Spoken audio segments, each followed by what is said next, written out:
সফলতা, সাফল্য এবং ব্যর্থতা দুনিয়ার চৌহদ্দির ভিতরে সীমাবদ্ধ, এটা মনে করলে মারাত্মক ভুল করা হবে।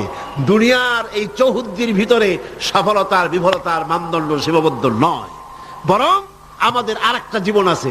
যারা পরকালের জীবনকে বিশ্বাস করে না, তারা দুনিয়ার সফলতায় বিশ্বাসী। কথা বুঝতে পেরেছেন? তারা এই পৃথিবীতে মারিং কাটিং করে সমানে খায়, সমানে মারে, যা খুশি তাই করে। আর যারা পরকালকে বিশ্বাস করে, তারা এগুলি করতে পারে না। এই জন্যে জীবনের সফলতা, আসল সফলতা হবে কিয়ামতের দিন। আল্লাহ রাব্বুল আলামিন তার বান্দাকে যদি মাফ করে দেন, যদি দয়া করে জান্নাত দান করেন, এটাই হলো জীবনের সফলতা। সুবহানাল্লাহ। আল্লাহ পাক বলছেন সাফল্যের কোরআনী ধারণা ভিন্ন রকম। সূরা বাকারার প্রথম দিকেই বলা হয়েছে জীবন সফল হওয়ার জন্য কি কি করা লাগবে। জীবন যাদের সফল হবে তাদের গুণ বর্ণনা করা হচ্ছে। শোনেন, আল্লাহ পাক বলছেন যারা নাকি গায়েবকে বিশ্বাস করবে, অদৃশ্যকে বিশ্বাস করবে। আমরা বিশ্বাস করছি কিনা? আর যারা জবাব দিলেন না, তারা বুঝি করেন নাই। অদৃশ্য বোঝেন তো? অদৃশ্য কি? আল্লাহ পাক। আল্লাহ পাকের দেখি না, কিন্তু বিশ্বাস করি নেই। এত আস্তে করলেন কেন? বিশ্বাস করছি কিনা? অবশ্যই করেছি, 1000 বার করেছি, জীবনের বিনিময় করি। আল্লাহ পাক আছেন, ছিলেন, আছেন, থাকবেন। হুয়াল হাইয়ুল কাইয়্যুম। গায়বকে যারা বিশ্বাস করে, যারা নামাজকে প্রতিষ্ঠা করে এবং নিজের রিস্ক থেকে যা সে ইনকাম করে, তার থেকে আল্লাহর রাস্তায় খরচ করে। আর কি? সেই কিতাবের উপরে বিশ্বাস করে, এর পূর্বে যত কিতাব এসেছে ওই কিতাবের উপরেও বিশ্বাস করে। ওয়াবিল আখিরাতি হুম ইউকিনুন। এবং পরকালকে বিশ্বাস করেছে যারা, তারা কি? এবার আসতেছে আসল কথাটা। উলাইকা আলা হুদাম মির রাব্বিহিম ওয়া উলাইকা হুমুল মুফলিহুন। এরাই হচ্ছে সত্য পথ, সত্য পথের উপরে রবেন, তার মালিকের পক্ষ থেকে মালিকের দেখানো পথের উপরে প্রতিষ্ঠিত, এবং এরাই সফল কাম। সুবহানাল্লাহ। এরাই সফল কাম। জীবনের সফলতা আর বিফলতার ব্যাপারে সূরা আলে ইমরানের মধ্যে বলা হয়েছে, ইয়া আইয়ুহাল্লাযীনা আমানু সবিরু ওয়া সাবিরু ওয়া রাবিতু ওয়াত্তাকুল্লাহা লাআল্লাকুম তুফলিহুন। হে বিশ্বাসীরা, সবরের পথ অবলম্বন করো, বাতিল পন্থীদের মোকাবেলায় দৃঢ়তা অর্জন করো। জীবন সফল হওয়ার পথ দেখুন। জীবন সফল হবে কিসে? হে বিশ্বাসীরা, সবরের পথ অবলম্বন করো। মাথা গরম করো না, মাথা ঠান্ডা রাখো, সবরের পথ অবলম্বন করো। এই সবরের ব্যাখ্যাও আমরা এখানে করেছি। তারপরে বাতিল পন্থীদের মোকাবেলায় দৃঢ়তা দেখাও, এরপরে হকের পথে উঠে পড়ে লেগে যাও। আশা করা যায় তোমরা সফল কাম হবে। সুবহানাল্লাহ। আশা করা যায় তোমরা সফল হতে পারবে। সফলতার মানদণ্ড সম্পর্কে সূরা মায়েদায় বলা হয়েছে, ইয়া আইয়ুহাল্লাযীনা আমানুত্তাকুল্লাহা ওয়াবতাগু ইলাইহিল ওয়াসিলা ওয়াজাহিদু ফি সাবিলিহি লাআল্লাকুম তুফলিহুন। জীবনের সফলতা এ ব্যাখ্যা নেব কার কাছ থেকে? বলেন না কার কাছ থেকে? কোটি টাকার মালিক হলে জীবনের সফলতা আসে না। গাড়ি বাড়ি ইন্ডাস্ট্রির মালিক হলে, ক্ষমতায় গেলে জীবনের সফলতা দুনিয়ার চৌহদ্দির ভিতরে সীমাবদ্ধ নয়। ব্যাখ্যা নেব কার কাছ থেকে? ওই আল্লাহ পাক বলছেন, হে বিশ্বাসীরা, জীবন তোমার সফল হবে আল্লাহকে ভয় করো। কারে ভয় করতে হবে? রাষ্ট্রকে, পুলিশকে, আর্মিকে, প্রধানমন্ত্রীকে, প্রেসিডেন্টকে। কারে ভয় করতে হবে? জোরে চিল্লা এখন। আল্লাহ রাব্বুল আলামিনকে ভয় করো। আর আল্লাহর নৈকট্য, আল্লাহর দরবারে পৌঁছার জন্য নৈকট্য অবলম্বন করো। নৈকট্য লাভের অনুসন্ধান করো, আল্লাহর কাছে যাওয়ার জন্য নৈকট্য লাভের অনুসন্ধান করো। ওয়াবতাগু ইলাইহিল ওয়াসিলা, এর তাফসীর করা হচ্ছে আমলে সালেহ, নেক কাজ করো, সেই নেক কাজগুলি তোমার জন্য জান্নাতে যাওয়ার ওসিলা হয়ে যাবে। সুবহানাল্লাহ, ওসিলা তালাশ করো।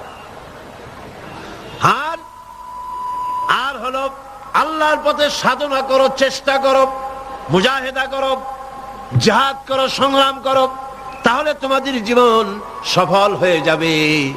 আবার সফলতার মানদণ্ড সম্পর্কে সূরা মায়েদার অন্য আয়াতে আল্লাহ পাক বলেন, ইয়া আইয়ুহাল্লাযীনা আমানু ইন্নামাল খামরু ওয়াল মাইসিরু ওয়াল আনসাবু ওয়াল আজলামু রিজসুম মিন আমালিশ শাইতানি ফাজতানিবুহু লাআল্লাকুম তুফলিহুন। হে বিশ্বাসীরা, মদ, জুয়া, মূর্তি চায়, মদ এবং জুয়ার মাধ্যমে তোমাদেরকে আল্লাহর জিকির স্মরণ থেকে গাফিল করে দিতে, তোমাদের পারস্পরিক, তোমাদের মধ্যে শত্রুতা বৃদ্ধি করে দিতে চায়। ফাহাল আনতুম মুনতাহুন, এগুলি শোনার পরেও কি তোমরা এই মদ আর জুয়া থেকে ফিরে থাকবে না? কে বলতেছেন? কে বলতেছেন? এর থেকে ফিরে থাকো, লাআল্লাকুম তুফলিহুন, আশা করা যায় তোমরা সফল কাম হবে।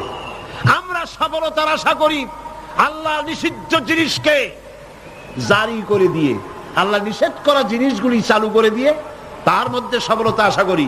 আর আল্লাহ বলেন, আমার নিষিদ্ধ করা জিনিসগুলিকে দুনিয়ার বুকে নিষেধ করো, বন্ধ করে দাও, তাহলে সফল হবে।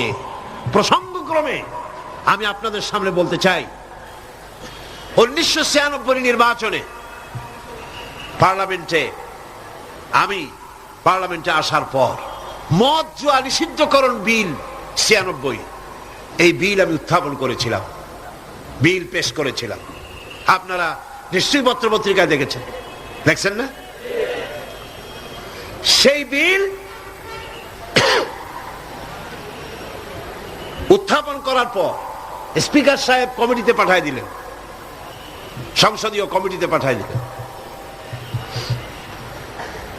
সুদীর্ঘ 2 বছরের ভিতরে এই বিলের কোনো খোঁজ নাই। মারাত্মক ডিপ ফ্রিজের অতল তলে বিল পড়েছিল। সেখান থেকে 15/10/98 তারিখে 2 বছর পর প্রথম আমার বিলের ব্যাপারে একটি মিটিং ডাকা হলো সংসদের কমিটি কক্ষে। আমি এই ঘটনা শুনেছি এই কারণে, এই আয়াতের সঙ্গে রিলেটেড জীবনের সফলতা আর বিফলতার মানদণ্ড কোথায়। আমরা মনে করি আল্লাহ নিষিদ্ধ করা জিনিসগুলি চালু করলেই জীবনে সফলতা আসবে, আর আল্লাহ কয় আমার নিষিদ্ধ করা জিনিসগুলি রাষ্ট্রীয়ভাবে নিষিদ্ধ করলেই জীবন সফল হবে। মিটিং বসলো, সেই মিটিং অন্তত 50-60 জন লোক আসছেন। কারা এসেছেন? বিভিন্ন মন্ত্রণালয়ের সিনিয়র অফিসার, সচিব, উপসচিব পর্যায়ের লোকেরা এসছেন। এমপি আসছেন কয়েকজন, সরকারি দলের, বিরোধী দলের। আমাকে তো ডেকেছে। আমার মনে হলো, আশান্বিত হলাম, 2 বছর পরে হলেও বিল তো মরে নাই, জিন্দে আছে। এবং আমার মনে হলো যে এতগুলি মুসলমান এখানে, মনে হয় আমার এই বিলের পক্ষেই তারা কথা বলবেন, এটা আমি আশা করলাম। আমাকে যিনি সভাপতিত্ব করছিলেন তিনি আমাকে বললেন, আপনি আগে কথা বলবেন না, সকলের বলা শেষ হবে তারপর আপনি বলবেন। সবটা শুনিয়া বললাম ঠিক আছে। শুরু হলো এই বিলের ব্যাপারে বলা, আলোচনা শুরু হলো। বিলের ব্যাপারে ফাইল তৈরি হয়েছে, এত বড় আমার কাছে ফাইল আছে। বিভিন্ন মন্ত্রণালয় মদ নিষিদ্ধ করলে, জুয়া নিষেধ করলে এই দেশের কি হবে, এই ব্যাপারে তারা তাদের মন্তব্য দিয়েছে। মন্ত্রণালয়ের মন্তব্য, জাতিসংঘ কি ফতোয়া দিয়েছে তাও আছে, সার্ক এই ব্যাপারে কি ফতোয়া দিয়েছে তাও আছে। এত বড় ফাইল শুরু হলো। প্রথমেই অর্থ মন্ত্রণালয়, সভাপতি সাহেব বললেন আপনি বলেন এই বিলের ব্যাপারে। অর্থ মন্ত্রণালয় বলল, মাননীয় সভাপতি, যদি এই বিল কার্যকরী হয়, মদ যদি বন্ধ করে দেওয়া হয়, তাহলে আমার দেশ প্রতি বছর 28 কোটি টাকার রাজস্ব ইনকাম থেকে মাহরুম হয়ে যাবে। স্বাস্থ্য মন্ত্রণালয় বলল মদ যদি না থাকে জনগণের স্বাস্থ্য শেষ।